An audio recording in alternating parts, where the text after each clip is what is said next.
SR Radio, Radio Planeta 106.1 FM y el portal digital loscronistas.net presentan La Otra Mirada, un programa dedicado a la cultura, al arte, a la cotidianidad de los ecuatorianos. La Otra Mirada, un espacio dirigido por Rubén Darío Buitrón para reflexionar, conversar y debatir acerca de los temas coyunturales que más interesan al país. ¿Cómo están? Buenas noches. Hoy es lunes 14 de marzo del 2022 y ya estamos con su programa La Otra Mirada, que sale todos los días a esta hora de 8 a 9 de la noche por la señal digital mundial de SR Radio, que llega a todo el ámbito del planeta. También nos conectamos con Radio Planeta, precisamente 106.1 FM, y con todos los amigos que nos escuchan y nos ven por Facebook Live, que como ustedes ya saben, pueden hacer preguntas, pueden hacer observaciones, sugerencias, preguntas, por supuesto, a nuestra especial invitada de esta noche, que es Mireya Salgado Gómez. Mireya, ¿cómo estás? Bien, todo bien, gracias. ¿Qué tal España? A otro horario que el tuyo, un Sí. poco cansada, pero bien. ¿Qué tal España? Muy bien. ¿Qué estás haciendo allá? ¿Te fuiste recién de Ecuador para allá? ¿Estás haciendo Sí. un nuevo estudio, un doctorado o algo así? No, estoy haciendo una investigación. Sí. ¿Ya? ¿Para un segundo libro? Ojalá, o para un artículo, todavía no sé. Ah, ya. ¿De qué se trata la investigación?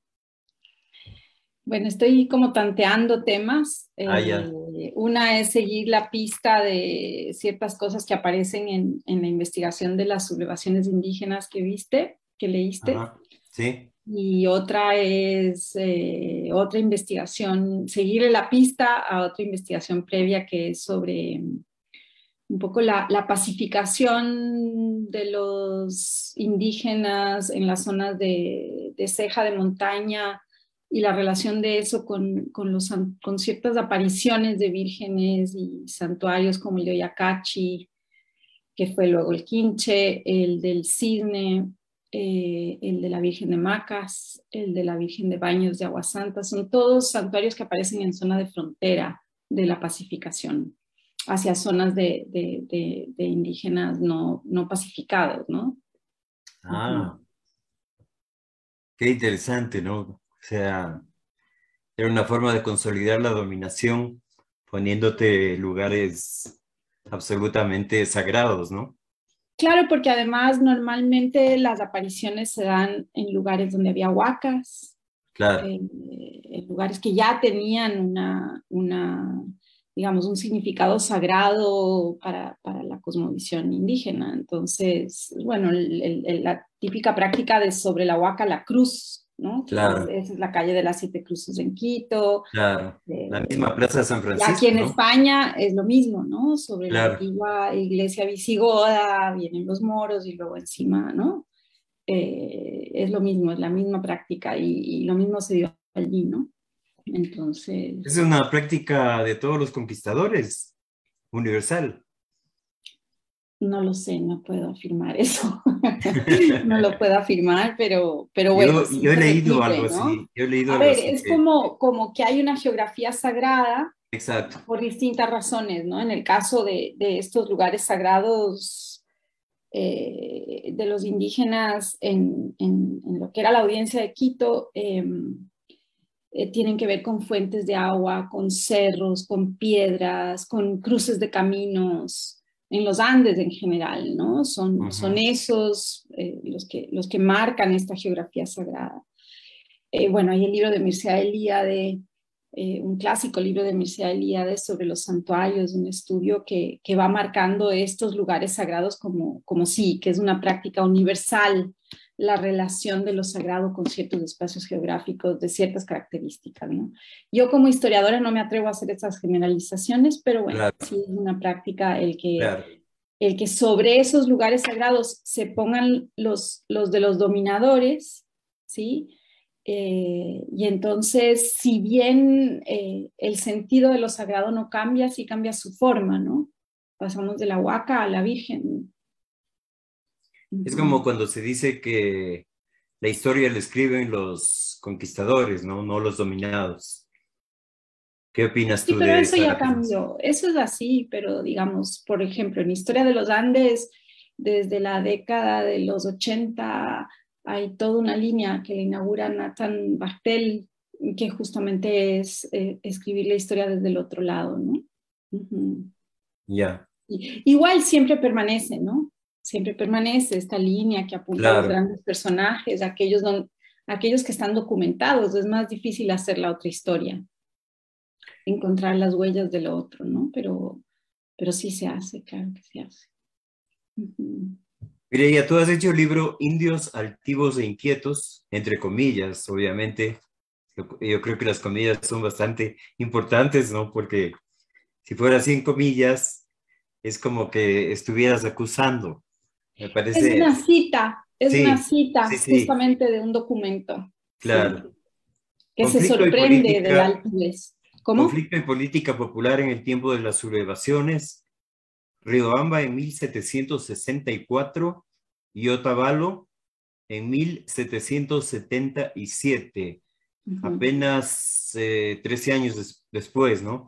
En ese tiempo, ¿qué sucedía? Había una serie de sublevaciones. Quiero mostrarle al público, el libro, este es el libro de Mireia, para que lo vean, para que lo adquieran en la librería de la Flaxo, para Y en todos Avia los Yala, interesados. Ah, y en Avia y, Yala también. y también en la librería Rayuela para todos los que les interesa este tema que realmente debería interesarnos a todos los ecuatorianos, este trabajo riguroso, provocativo, que debería interesarnos a todos, porque debemos saber, como decíamos hace un rato, este otro lado de la historia, ¿no? A nosotros nos forman, y a ti también debe haberte pasado, Mireia, desde pequeños con una historia absolutamente, primero, un poco ridícula, segundo, un poco fantasiosa, y tercero, siempre que los conquistadores, ¿no? Por eso es el himno nacional así, por eso es el himno de Quito así, porque siempre estamos viendo a la supuesta madre patria que de madre no tuvo nada cuando llegó a América y peor al Ecuador, a arrasar con todos los recursos naturales y también con la gente, ¿no? Entonces, ¿cómo te planteas tú el libro? ¿Para qué? ¿Por qué especificas la de Riobamba en 1764 y la de Otavalo en 1777?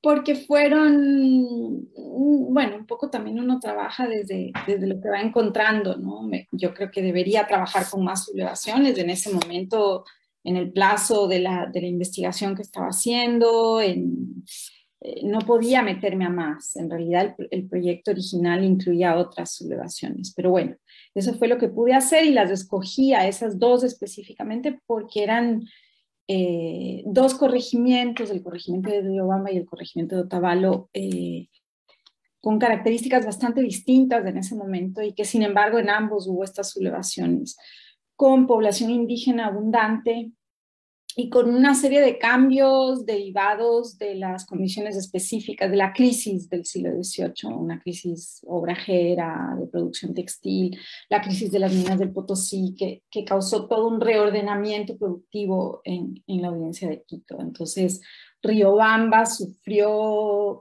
digamos, la coyuntura en la que sucede la sublevación de Riobamba tiene que ver con esa crisis y con la deriva específica de esa crisis en el corregimiento de Riobamba.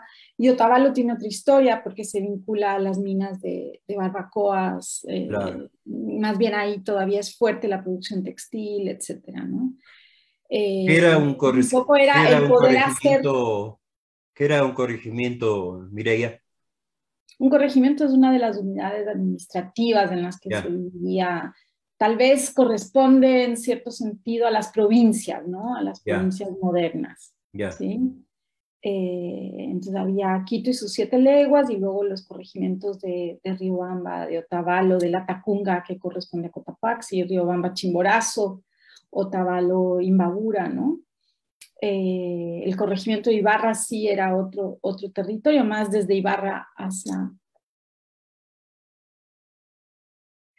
el corregimiento de Loja. Entonces sí hay cierta correspondencia con las provincias modernas. Uh-huh. ya. Esa, bueno, sí. Quiero leer la contratapa del libro donde Jorge Cañizares Esguerra habla de este texto, esta investigación de Mireia. Dice en su libro sobre los levantamientos indígenas de los corregimientos de Riobamba en 1764 y Otavalo en 1777, Mireia Salgado hace añicos la mismísima categoría de indio que ocupa un lugar central en la historiografía colonial. Este tema me interesa que podamos profundizar un poco. Mire, si miramos de cerca estas dos insurrecciones, encontramos que los protagonistas de uno y otro acontecimiento atravesaron experiencias disímiles de etnogénesis urbana y rural. No obstante, la historiografía insiste en que compartieron una misma identidad colonial, la de los indios. El trabajo de Salgado, riguroso y provocativo, demuestra que lo indígena en las Américas es una máscara que oculta diferencias profundas en las dinámicas de rebelión y etnogénesis, es decir, en la forma en que comunidades de individuos indígenas siempre se transformaron. Riobamba y Otavalo sufrieron levantamientos indígenas por causas similares, la crisis obrajera, las epidemias y los terremotos de Quito del siglo XVIII.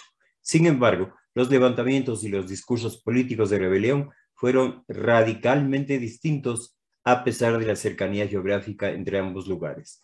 La obra de Salgado es un aporte importante al estudio de las políticas indígenas desencadenadas por las reformas borbónicas.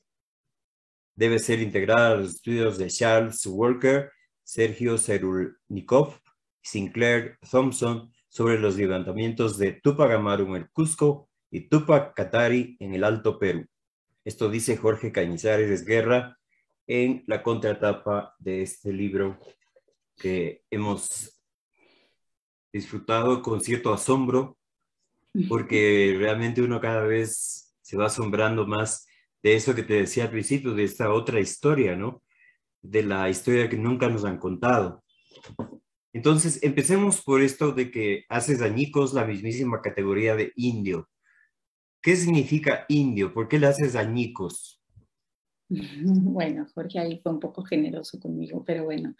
El tema es que las cosas que, a ver, hay ciertos temas, como tú dices, la historiografía en el Ecuador en general cae en ciertos lugares comunes, ¿no? Claro. Entonces, digamos, manejamos esta imagen de indígena o de indio como un cuerpo monolítico, homogéneo, la imagen que tú mismo reprodujiste al inicio de esta entrevista del indio explotado, Ajá. sufriente.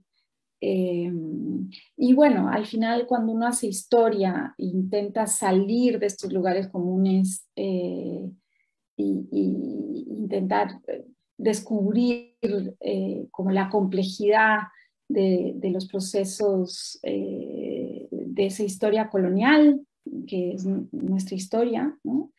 Empiezas a descubrir que la vida es mucho más compleja, como nuestra vida hoy, ¿no es cierto? Que en la vida cotidiana, que entrando al detalle de ciertos procesos uno encuentra una diversidad y una complejidad que a simple vista y desde estas visiones monolíticas y que reproducen ciertas narrativas constantemente heredadas, no podemos ver. Entre esas está esta imagen del indio como digamos, esta construcción, ¿no? De una identidad indígena como un grupo homogéneo, explotado, sufriente, incapaz de tener ningún tipo de agencia, ¿no? O sea, hay esta visión de los malos y los buenos, un poco, que Claro. anula una variedad de relaciones que se dan en la vida, que se daban en la vida, ¿no es cierto? Y que nos muestran otra cara de estos procesos. Entonces, lo que uno encuentra en esto, por ejemplo, dentro de estas rebeliones se inscriben en una gran era de rebeliones de los Andes, ¿no? Que tiene que ver con el cambio del tipo de gobierno. Se ha cambiado digamos, en España se pasa de los Austrias, de los Habsburgo, de la dinastía de los Habsburgo a los Borbones en el 1700. Y eso cambia también, o los Borbones intentan cambiar un tipo de gobierno, se pasa del antiguo régimen a otro tipo de visión de lo político y del gobierno de las Indias, ¿no? Entonces, hay como toda esta respuesta a estas reformas, una respuesta muy potente que ha sido, en el caso de la audiencia de Quito, del actual Ecuador, absolutamente olvidada, ¿no? Pero que uno ve, más allá de generalizar sobre las rebeliones indígenas, uno ve que se producen respuestas muy diversas, formas de protesta muy diversas, que se plantean proyectos políticos distintos de acuerdo a las condiciones específicas de esos corregimientos. Y que además dentro de estas rebeliones podemos identificar distintas, muy distintas formas de ser indios, ¿no? Yeah. Entonces, que diciendo indio no definimos para nada lo que fue la experiencia histórica, las diversas experiencias históricas de ser indio, porque había indios de la élite, había indios forasteros, había indios de comunidad, había indios gañanes, había indios urbanos, había sacristanes, o sea, hay una variedad de posibilidades, no hay una condena a ser de determinada manera, ¿no? Asumimos lo indio como un indio de comunidad, Claro, ¿no? claro. O de Huasipungo, en De realidad eso es Huasipungo, un posterior. indio pobre, un indio analfabeto, un indio incapaz de defenderse, un indio Exactamente, ¿no? sometido, Y lo que vemos, un indio súbdito. exacto, bueno, todos eran súbditos del rey finalmente, pero Claro, pero blancos, ricos, súbdito, todos, ¿no? súbdito en su Sometidos, actitud, quiero decir, ¿no? sí, Sometido. sí. Sometido es mejor, sí. En fin, lo que uno encuentra cuando se mete a fondo a estas cosas es una variedad de experiencias. A mí me interesa la historia desde la experiencia y desde el sentido que se da esa experiencia histórica, ¿sí? No tanto esta visión desde fuera, ¿no? Que no puede ver esa diversidad de la vida, ¿no? De cómo se vive la vida y de cómo se puede vivir la vida. Entonces, un poco a eso voy, yo intento desmontar estas visiones que homogenizan ciertas categorías identitarias o la idea de campo-ciudad, que también es muy problemática, o intento romper eso un poco desde dentro, ¿no? Leyendo esa experiencia histórica específica. Uh-huh. Ahora, lo que se dice en el libro es que esta cuestión no era solo en lo que es hoy Ecuador, sino que se generalizaba a lo largo de las Américas, ¿no? De los Andes, ¿no? De los Andes. Se le llama la era de las rebeliones de los Andes, pero claro, las que han llamado más la atención son las rebeliones en el Alto Perú, ¿no? La rebelión de Tupac Amaru y la rebelión de Tupac Katari, ¿no? Esas son las que realmente en las que la literatura se ha centrado porque fueron enormes, duraderas, y bueno, mucho de la identidad nacional, o sea, se han ligado a la construcción de las futuras naciones, se han visto como rebeliones protonacionalistas, ¿no? En las cuales hay como encontrar cierto germen de lo que luego fueron naciones como el Perú y Bolivia, ¿no? En el Ecuador, más bien, fueron rebeliones que no alcanzaron esa magnitud y tendieron a leerse como rebeliones prepolíticas, ¿no? En las que nada se jugaba más allá de la protesta por el maltrato, ¿no? Rebeliones muy primarias, muy sin discursos, sin proyectos, sin posibilidad de ir más allá de la coyuntura, ¿no? A mí me interesa romper esas visiones que también se basan en una definición muy dogmática, muy normativa de lo político y de lo que debe ser lo político, ¿no? Y más bien encuentro una riqueza de protesta, una riqueza simbólica, unas propuestas políticas diversas, pero potentes, ¿no? En ambas sublevaciones. ¿Cómo eran estas sublevaciones? ¿Aparecía un líder, les concentraba, les contagiaba de su discurso, reunía a más gente, la gente se sublevaba? ¿De qué forma? ¿Cómo era? No era un líder, no eran mesiánicas en ese Ya, sentido, ¿no? ya, No se identifica. Después tal vez con Daquilema se puede identificar eso, claro. pero eso es posterior. En estas fueron sublevaciones colectivas. En el caso de Riobamba están muy ligadas a la villa española de Riobamba, en donde había una gran población de indígenas forasteros que frente a la posibilidad de las nuevas numeraciones y cargas fiscales que buscaban imponerse frente al temor de perder sus derechos, los indígenas forasteros no tenían que pagar tributo, los que estaban en la ciudad de Riobamba eran la mayoría muy vinculados a como una cultura política hispana. Riobamba era una ciudad con fuerte raigambre española, que se reconocía como tal, y los indígenas estaban los forasteros estaban muy metidos en esa dinámica, ¿no? Estos forasteros eran protegidos entonces de la corona. Los forasteros, a ver, un poco es que aquí uno empieza a usar términos que de pronto se vuelven un poco complejos, pero bueno, los forasteros, claro, nuevamente, rompamos esta idea de que el indio era el indio de comunidad o el indio de Claro, hacienda, el claro. indio de Guasipungo, ¿no? Y digo indio porque en esa época no existía el término indígena, ¿sí? Ya. Entonces yo intento usar un poco los términos que dan cuenta de lo que son en ese momento. Es la República de Indios, son indios, no son indígenas. Indígenas aparecen en el siglo XIX vinculado a otros procesos, ¿ya? A ver, eso está interesante.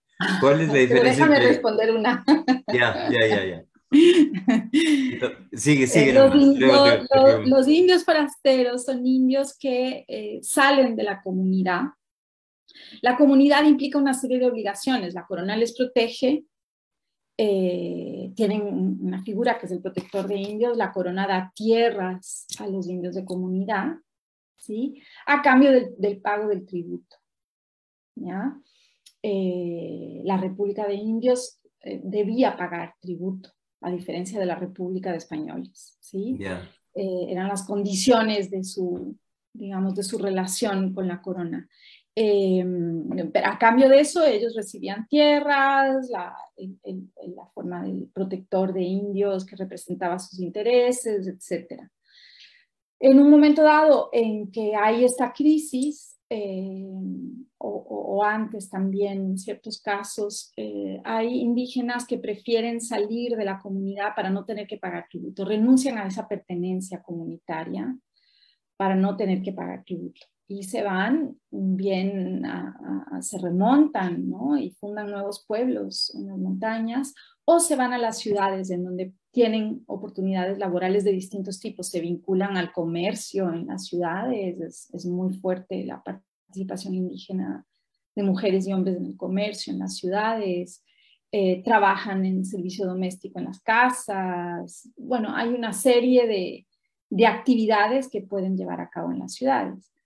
En Riobamba hay un fuerte contingente de indios forasteros, indios no de comunidad, que no, al ser forasteros tienen otros derechos, no tienen que pagar tributo, no tienen tierras, pero no tienen que pagar tributo. Ellos se asientan en la ciudad y van formando como una identidad propia, ¿no? Y defienden con fuerza sus derechos. Entonces, el momento que se les dice que se va a hacer un censo de estos indios, porque en principio se buscaba que también paguen tributo, hay una reacción, ¿no? y ahí vienen, es causa de algunas sublevaciones. Pero ellos se unen con los indígenas de campo también en Riobamba, ¿no? Entonces es una sublevación en donde se juntan distintos intereses, se busca a un rey, digamos, se maneja mucho el código hispánico que sale de esta ciudad, entonces se propone matar a los españoles, hombres, no a las mujeres ni a los curas, y poner a un rey indio. Sí, bueno, ahí hay una mezcla de códigos que es muy distinto a lo de Otavalo, ¿no? Que más bien rompe con toda esa, digamos, esa corrección en relación a una cultura política hispana, ¿no? En Riobamba muchos de estos forasteros estaban vinculados a las iglesias, estaban vinculados a los franciscanos, eran sacristanes, eran indios ladinos, es decir, que hablaban la lengua, pero además escribían también. Entonces, sí, tienen ciertas características específicas, ¿no? Diferentes a los indígenas vinculados a las comunidades o a los obrajes, etc. Ya, la pregunta que te quería hacer era, ¿cuál es la diferencia entre la categoría indio y la categoría indígena? Bueno, Que parecería que es una sola cosa, ¿no? Sí, bueno, a ver, los historiadores un poco intentamos respetar los nombres, ¿no? Las formas de nominar que se usan en la época porque consideramos que dan cuenta de las realidades históricas correspondientes. Entonces, cuando hablamos de indios, estamos hablando de estos indios, ¿no? De la República de Indios, que era... Los españoles dominaban los territorios a partir de esta división en repúblicas, en una sociedad corporativa, ¿no? Entonces, la categoría indio, a partir de la cual todos se reconocían y así se les reconocía, da mucho mejor cuenta de lo que era esa existencia o esas diversas existencias, maneras de ser indio en esa época. Y la categoría indígena da cuenta de otras discusiones, ¿no? De una realidad muy distinta, que tiene que ver con el tema de la ciudadanía en una república, ¿no? Y en donde obviamente se busca marcar una distancia respecto de aquellas definiciones que correspondían a una época con la que se quería romper, ¿no? Entonces, sí, lo indígena es una definición más ligada a la conformación de las comunidades indígenas republicanas, más ligada a otras formas de trabajo forzado que vinieron con la República. Igual en la República se mantuvo el tributo, ¿no? Hasta 1854 me parece que se anula, igual en Bolivia más tiempo, en Perú mucho más tiempo. Y es la búsqueda de otra identidad que se distancie de aquella colonial, ¿no? Y también luego tiene que ver con ya en el siglo XX, inicios del siglo XX, todo el surgimiento de los indigenismos, etcétera, plantear la existencia de un problema en América Latina, que era el problema indígena, ¿no? Ya son temas más sociológicos que tienen que ver con ciencias sociales modernas, etcétera, que son muy distintos al uso que hacemos nosotros los historiadores de estos nombres, ¿no? Entonces, si estamos hablando de indios en la colonia, hablamos de indios. Si estamos refiriéndonos a la existencia de comunidades indígenas o el problema indígena, etcétera, siglo XIX y siglo XX, hablamos de indígena, ¿no? Es respetar un poco esos nombres porque esos nombres vienen acompañados de ciertos significados específicos, históricamente específicos. Ya. Ahora, siendo disímiles las sublevaciones, las de Riobamba y la de Otavalo 13 años después, ¿por qué tú eliges los dos temas? Porque aparentemente no tiene nada que ver el uno con el otro, pero sí tiene que ver en el fondo. Entonces, explícanos esto, por favor. Tienen que ver con un contexto, ¿no? Un contexto de crisis, de cambio, cambio productivo, de cambio social, de mucha movilidad social. Hay mucha fluidez de identidades, ¿no? Hay indios en traje de mestizos, los trajes definen mucho la cuestión identitaria en esa época, ¿no? Uno se vestía de acuerdo a su condición. Y entonces hay indios en trajes de mestizos, mestizos en trajes de indios, porque un poco juegas con las identidades dependiendo de lo que estás buscando. A ver, los indios no son víctimas pasivas, son seres muy activos que a veces tienen condiciones de pobreza y sufrimiento mucho más extremas y otras veces se buscan la vida de maneras increíbles, ¿no? Y entonces hay ahí ese juego identitario, ¿no? A veces son mestizos, a veces cuando no quieren pagar tributos son mestizos, cuando el tributo les interesa para tener tierras, ratifican su condición identitaria de indios, hay como todo ese juego. Asimismo, los mestizos a veces buscan que se les reconozca como indios porque hay una serie de ventajas en ventajas, momento, claro. ¿no? Entonces, digamos, ambas sublevaciones, aunque tienen 15 años de diferencia, pero comparten un contexto común, ¿sí? De crisis, de movilidad social, de reformas borbónicas, ¿no? que inciden en su vida, y porque están dentro de este gran arco de sublevaciones y de protesta india, que ha sido reconocido dentro de la literatura anglosajona y latinoamericana como la gran era de las sublevaciones andinas, ¿no? Entonces me interesa porque no quería generalizar, no quería volver a caer en la generalización que se ha caído sobre estas sublevaciones o en la idealización, sino más bien destacarlas como procesos históricos distintos que se corresponden con estas condiciones específicas que hay en estos corregimientos y que dan cuenta de cierta cultura política, de ciertos proyectos que circulan, ciertos reclamos comunes sin duda, pero también el germen de otros procesos, ¿no? Ahí hay en la sublevación de Otavalo hay claramente una identidad de clase que va más allá de la identidad étnica, ¿no? Y ahí se juntan también mestizos. Y bueno, sí, o sea que más allá de lo étnico hay otras cuestiones en juego, ¿no? Y comparar ambas sublevaciones me permitía ver eso. Ya, es decir, había dos composiciones sociales, una en Riobamba, una forma de composición social, y otra en Otavalo. Sí, y unos procesos económicos diferentes. Diferentes.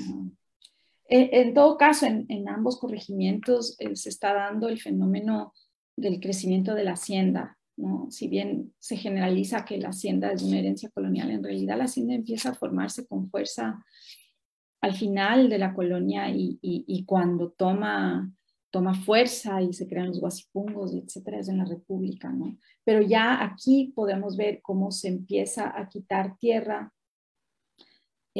a las comunidades indígenas para formar las grandes haciendas. Estamos en ese proceso, ¿no? Entonces, en ambas sublevaciones el tema de la tierra es un problema y el tema del miedo a mayor requerimiento fiscal es otro de los problemas en juego, ¿no? De los temas que despiertan un poco la ira y frente a la cual hay distintos lenguajes en ambos, ¿no? Nos vamos a ir a un corte, si nos permites, Mireia, para continuar en 1 o 2 minutos esta entrevista, la segunda parte. Te pedimos que nos volvamos a conectar y entonces iniciamos la segunda parte de este programa, amigas y amigos, recordándoles que estamos abiertos con las inscripciones para el nuevo curso del taller online de loscronistas.net. Ustedes ya saben que iniciamos el próximo lunes, el lunes 21 vamos a iniciar este nuevo curso de un mes y que consiste en un taller online para que ustedes aprendan o perfeccionen la manera de contar historias, la manera de hacer crónicas. Este libro, Batallas Personales, será el libro de texto prácticamente. Este libro tiene 50 crónicas que las vamos a desglosar y también que vamos a adjuntar a las lecturas de los grandes maestros de la crónica para que aprendamos a escribir, que nos metamos en esta gran aventura de contar. Nosotros tenemos la certeza de que en el Ecuador hace falta contar, hace falta mucho contar. Precisamente este tipo de programas nos demuestran que estamos casi, no somos capaces de identificar nuestra identidad porque no somos capaces de contar y de contarnos a nosotros mismos lo que somos. Eso tiene mucho que ver con el taller online que le estamos planteando, que empieza el próximo lunes y que ustedes pueden inscribirse en las siguientes direcciones. Por favor, si toman nota, loscronistas17@gmail.com o pueden llamar o escribir al WhatsApp 099-272-3782. Repetimos, 099-272-3782. Le llegará un ejemplar gratuito de este libro una vez que ustedes se inscriban para empezar el curso el próximo lunes, que les daremos. Si alguien quiere más información, pues por supuesto ya tienen nuestro correo y nuestro teléfono y nuestro WhatsApp. Ahora sí seguimos con Mireia en esta segunda parte de la conversación sobre su libro Indios Altivos e Inquietos, que lo tenemos aquí también. Lo tenemos aquí también. El libro es publicado por Flaxo Ecuador, editorial Flaxo Ecuador, y la editorial Avi Ayala. Así que vamos a seguir con este tema que nos interesa muchísimo porque yo creo que los aportes que hace Mireia son bastante importantes, al menos de las lecturas que yo tengo acumuladas. Hay algunas cosas que me han sorprendido y que yo no los sabía, así que todos estamos obligados a leer la verdadera historia de cómo se fue configurando el Ecuador y de las categorías que seguimos utilizando. Por ejemplo, la de indio, eso lo voy a preguntar después a Mireia. Mireia, ¿por qué en el caso de Cusco hubo un Túpac Amaru, en el caso de Alto Perú hubo un Túpac Katari, y en el caso de los dos casos que tú estudias, ¿por qué no hay un liderazgo claro? ¿Fueron manifestaciones espontáneas? ¿Cómo se producían? ¿Quién las expresaba? ¿De qué forma las expresaban frente a las autoridades o a los representantes de la colonia? Bueno, a ver, es difícil responder esa pregunta, no te voy a dar una respuesta así de por qué, ¿no? Yeah. Pero Okay. bueno, es un poco por qué no hubo un imperio inca en lo que hoy es Ecuador, Ya. ¿no? Y tiene que ver también con una configuración social y política diferente desde antes de la llegada de los españoles. Y eso, entre otras cosas, bueno, lo explica Frank Salomon en su libro Los Señoríos de Quito. Tiene que ver también con una configuración geográfica, productiva, el tema de que somos unos Andes muy distintos a los Andes peruanos y bolivianos. Somos unos Andes bastante más amables, ¿no? Es lo que la macroverticalidad de Perú y Bolivia es frente a la microverticalidad de los Andes del norte, de Ecuador y Colombia, ¿no es cierto? Que es, en el plazo de un día, nosotros podemos acceder a diferentes pisos ecológicos, cosechamos Claro. maíz y en el mismo día accedemos al piso donde está la papa, ¿no? Ajá, claro. Eh, y es muy fácil el acceso a los productos de tierras más bajas como la sal o el ají, de los aguacates del valle de Cumbayá, tú puedes también cosechar papa, ¿no es cierto? Entonces eso dio una configuración muy distinta, social y política muy distinta al territorio de lo que era la audiencia de Quito y el actual Ecuador. Frente al Perú, los Andes peruanos son Andes duros, tú estás en la puna, ¿no? En donde a duras penas Sí, cosechas papa. claro. Hasta bajar al piso ecológico del maíz tardas más de un día. Entonces era necesario poner colonias permanentes en ese otro piso ecológico, construir almacenes. Finalmente eso desemboca en guerras por control de recursos que eran escasos, y la construcción de grandes imperios. Pero bueno, nos estamos remontando mucho, pero definitivamente somos un territorio en donde las relaciones se establecieron siempre de manera muy distinta, y lo que vemos en estas sublevaciones es realmente un liderazgo, si quieres, colectivo, ¿no? Una confluencia de intereses, una negociación que hace coincidir. Los liderazgos se van formando sobre la marcha, más que un líder mesiánico, como puede ser el caso de las grandes sublevaciones del Alto Perú.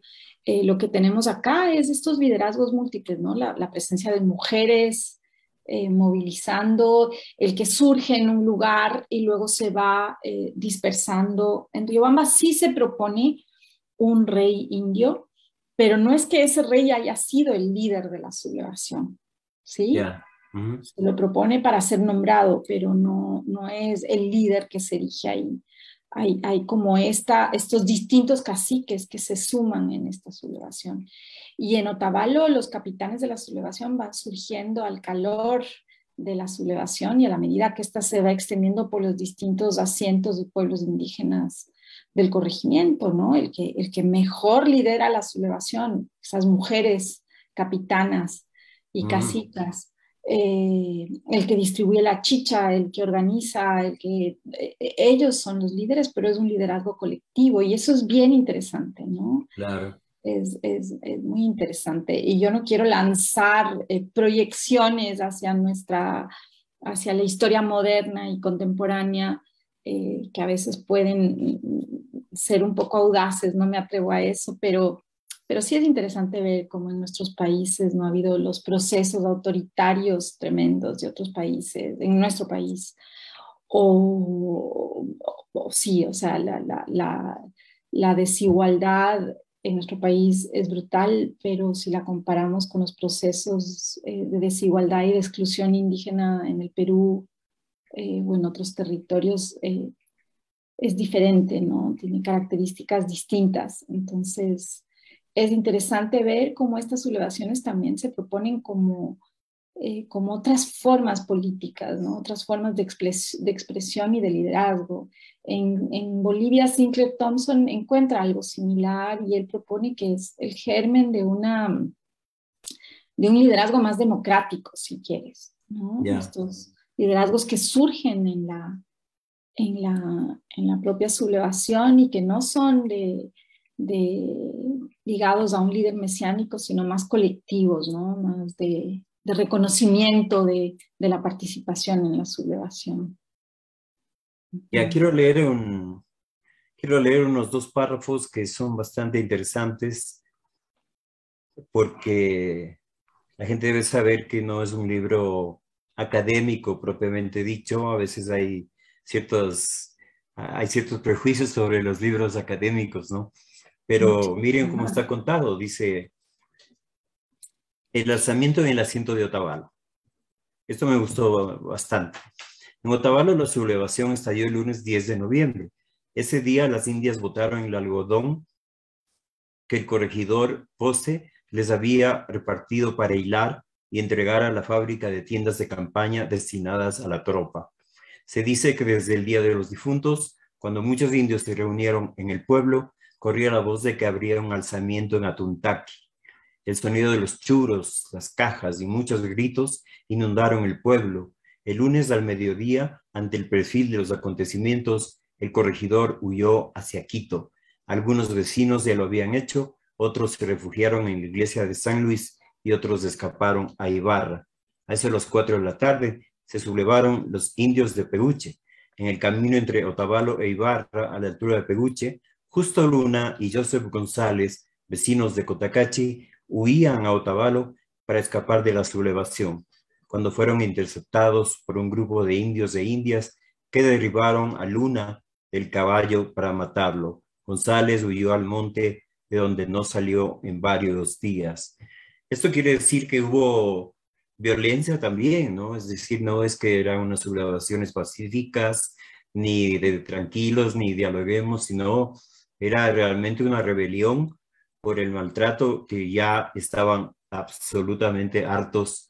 Y por eso, por ejemplo, en Otavalo, tú cuentas que se extiende a San Pablo, que se extiende a Cayambe, porque la situación era bastante crítica, ¿no? Ujú.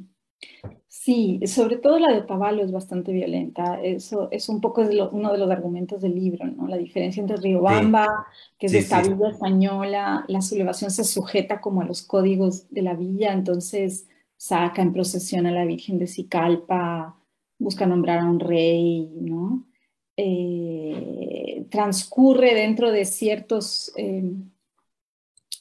sí, como dentro de ciertos códigos compartidos, ¿no?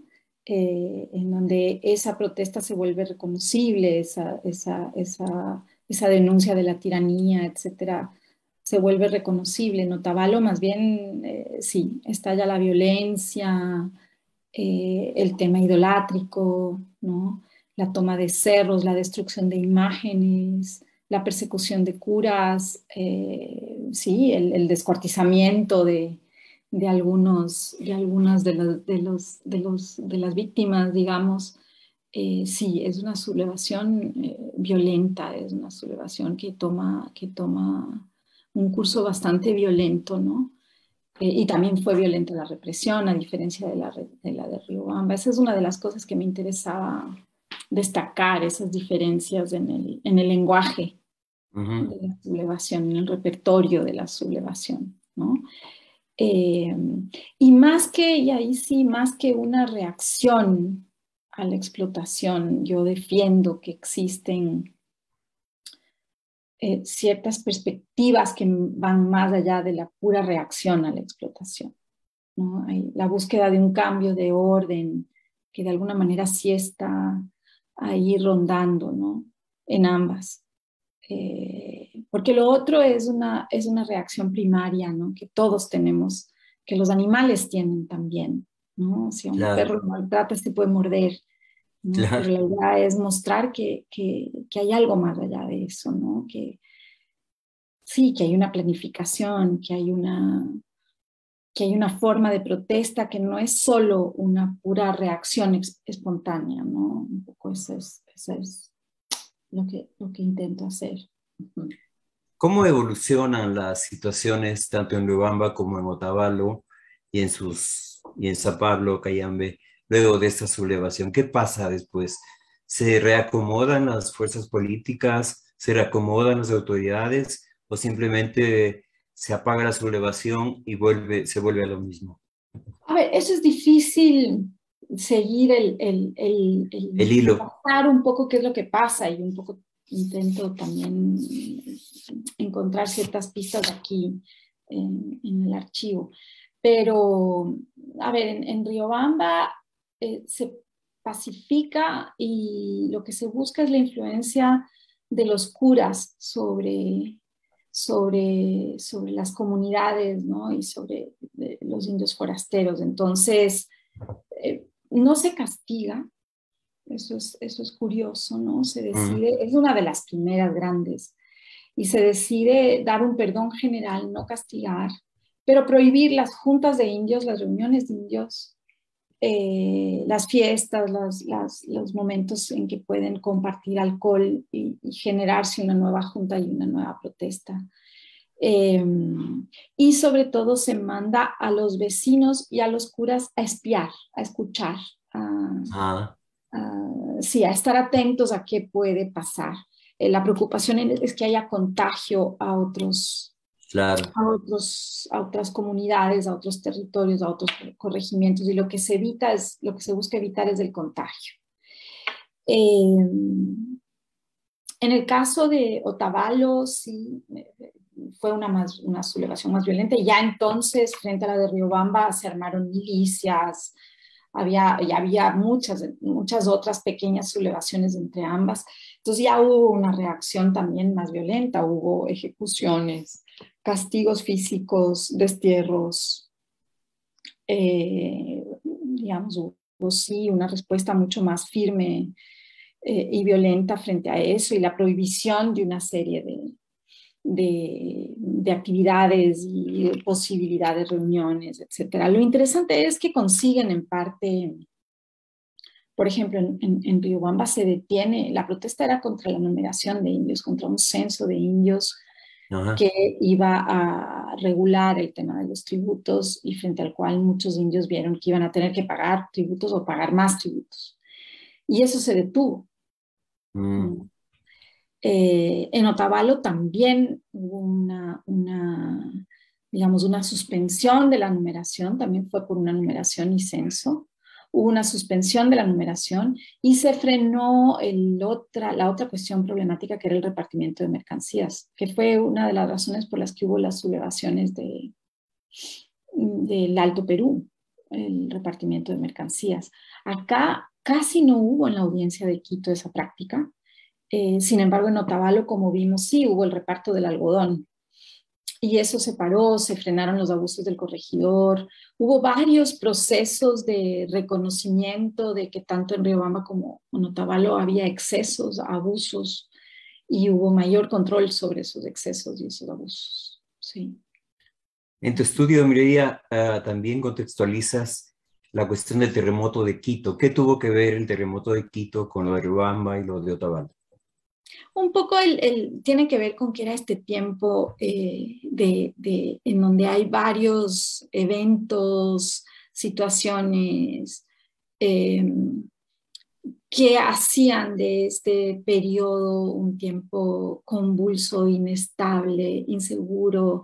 Había epidemias, hambrunas, el terremoto generó también como todo una crisis Claro, económica, la caída de las minas de Potosí, que frenó toda la actividad textil de la Sierra Centro-Sur sobre todo. Riobamba, la actividad económica principal eran los obrajes, la producción textil para las minas de Potosí, para alimentar todo el circuito minero. Eso se cortó, entonces cayó en desgracia todo ese corregimiento que era de muchísima riqueza. Entonces son varias circunstancias que se suman en esta coyuntura, entre esas terremotos, erupciones, epidemias, estos fenómenos naturales que generaban esta inestabilidad, ¿no? En donde había un germen de cultivo para también la protesta social, no solo de los indios, ¿no? Está la sublevación de los barrios de Quito, claro. como ves en Riobamba también había mucha inestabilidad en la plebe es la plebe blanca, ¿no? Pero sin propiedad en la ciudad, que protesta en contra de la élite noble, digamos, de la ciudad. Sí, hay mucha inestabilidad en general, no solo de los indios, ¿no? Y mucha movilidad social, es una época de mucho cambio que genera, digamos, estas circunstancias especiales, ¿no? De protesta. Pero Uh-huh. este tipo de protestas eran aisladas en el sentido de que pasaba eso en Riobamba y en Otavalo no se enteraban, pasaba eso en Otavalo y en Quito no se enteraban, o tenían alguna conexión, alguna forma de comunicación, alguna información.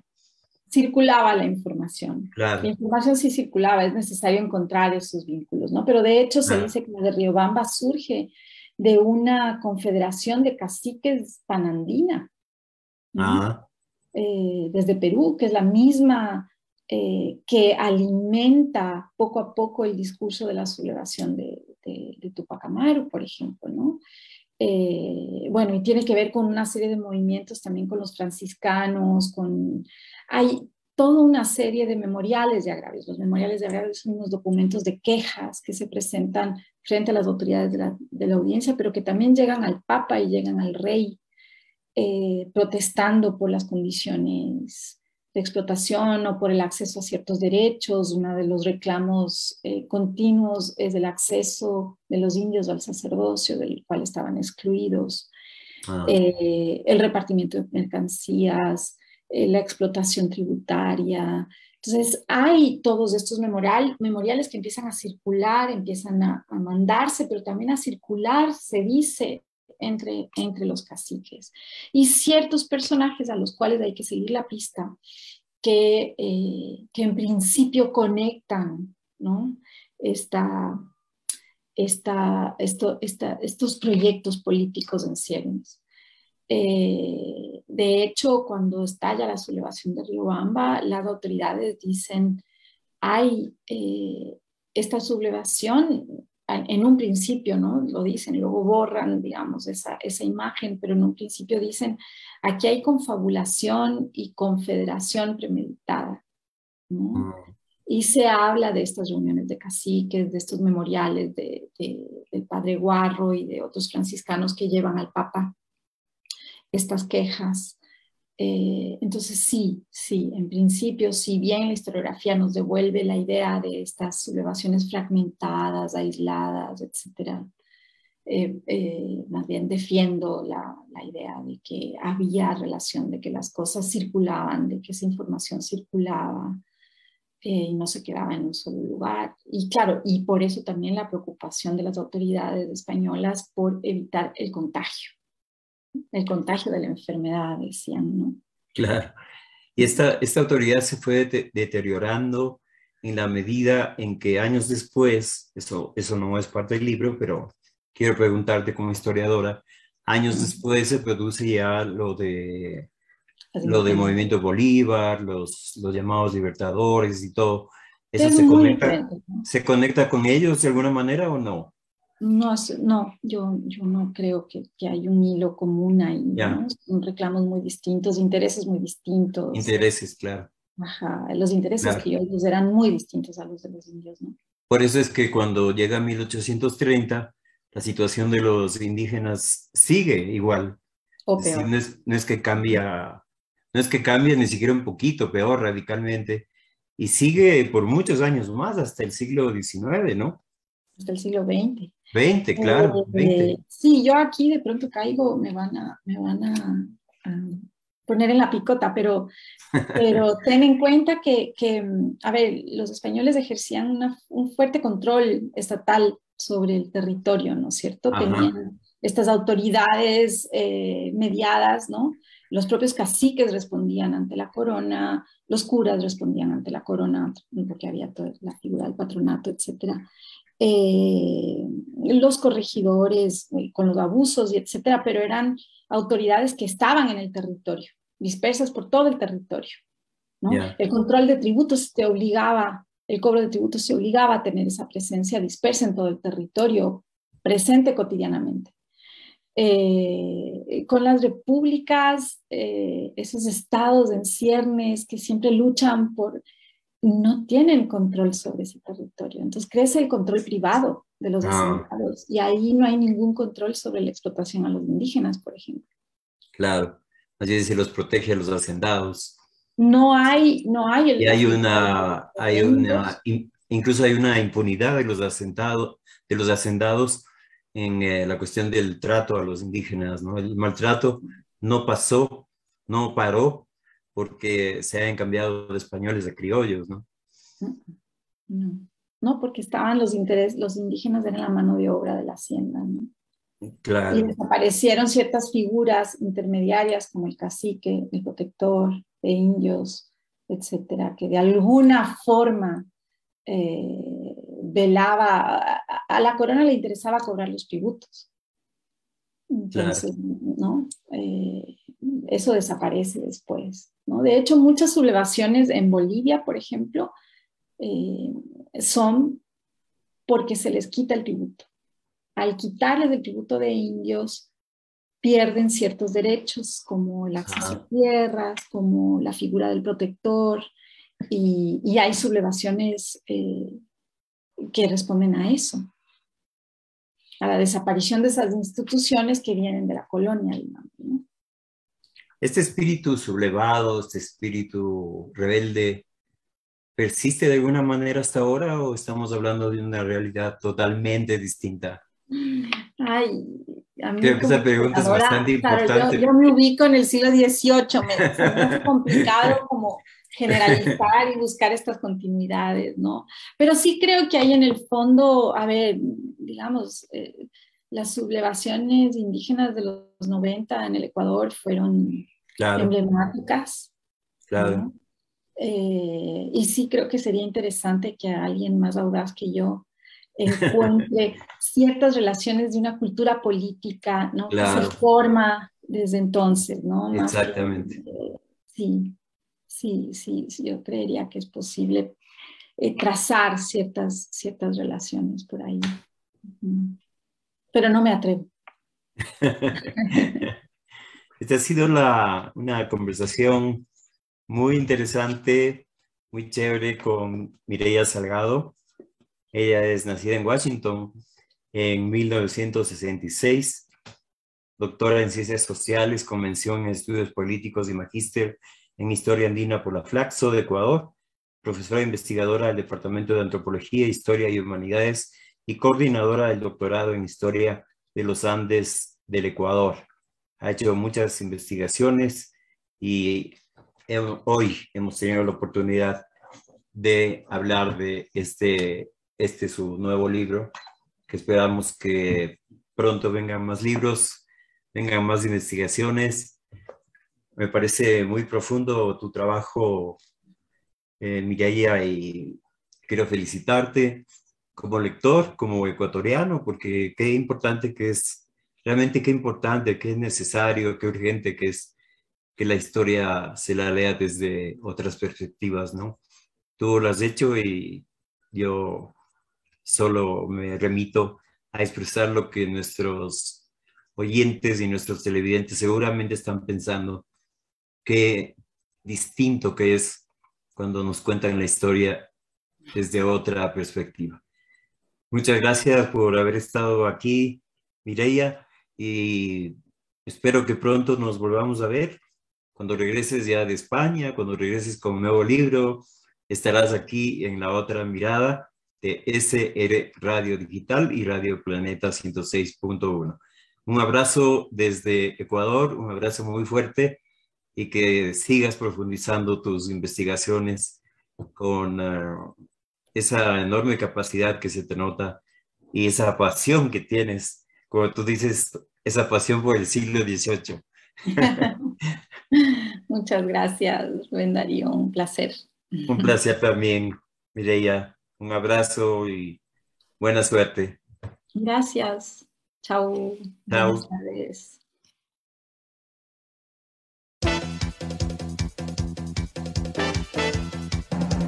SR Radio. Radio Planeta 106.1 FM. Y el portal digital loscronistas.net. Presentaron La Otra Mirada. Un programa dedicado a la cultura, al arte, a la cotidianidad de los ecuatorianos. La Otra Mirada, un espacio dirigido por Rubén Darío Buitrón para reflexionar, conversar y debatir acerca de los temas coyunturales que más interesan al país.